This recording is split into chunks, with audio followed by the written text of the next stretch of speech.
I'm sorry I accused you of having an affair with Bob. I don't know what I was thinking. Well, you weren't thinking at all. You were letting your imagination run away with you. I mean, look at me. Do I look like a femme fatale? No, I suppose not. But I can see why men might find you attractive. Oh, thank you very much. No offence intended. I mean, obviously Terry likes you. And he's had a few women in his time, I can tell you. Well, it's nice being the latest in a long line of conquests. Anyway, it wasn't you I was doubting. It was Bob. He's very passionate. We both are. Oh, my husband never had much time for passion. Once a week on a Saturday night after match of the day, if he could stay awake long enough. Oh, you poor thing. Oh, I was happy enough. I didn't know any different. Oh, my Bob's quite the opposite. He is a tiger when he's roused. Oh, he was so sweet on our little picnic. I could see you'd enjoyed it. I didn't deserve it, not after the way I'd treated him. But it did make me realise how lucky I am to have him. I thought Andy was going to spend the afternoon with her. Has it made things difficult for you? Well, I've got a couple of jobs to finish, but I'll get my dad to come and sit with her. Good. What's going on? Things didn't go entirely to plan. I was sitting with them. But then we had a rush on. I had to go and help out in the bar. Oh, no, what's he done? Oh, nothing to worry about. She was drawing when I left them. They were both as happy as can be. All right, well, will you just tell me what happened? Andy started crying. She got upset. Well, I'm not surprised. Diane, you promised me that you'd keep an eye on them. I know, but they were getting on so well and I was only gone a few minutes. It's his illness. Yeah, I know what it is. But that's not the point. I don't want us to see Andy like that. It's not fair. Andy was mortified when he realised she was upset. Yeah, but it's a bit late by then, isn't it? The damage is already done. Oh, there wasn't any damage, honestly. And it wasn't Andy's fault, it was mine. So please don't be too hard on him. Right. Remember when Mummy sent you a story about Princess Vivian and Prince Bob? Yeah, and it ended with Princess Vivian having to go away and Prince Bob looking after the two lovely children. Yeah, there we all are, look. There, looks exactly like us, doesn't it? Only a bit younger. Well, after a long time, Princess Vivian came home. There she is, look. Just there, look. Now, while she was away, she missed Heath and Cathy, and she thought about them every single moment of every single day. And she was so happy to see them both.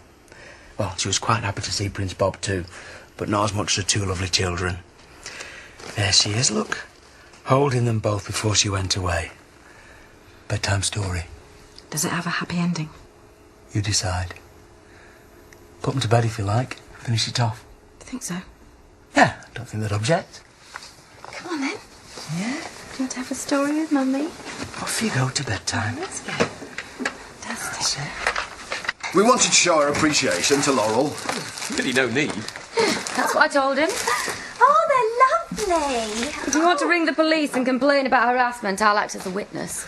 She's joking. No, I'm always happy to get flowers. I'll put me water. Oh. I thought while we were both here, we could compare notes on our responsibilities as birthing partners.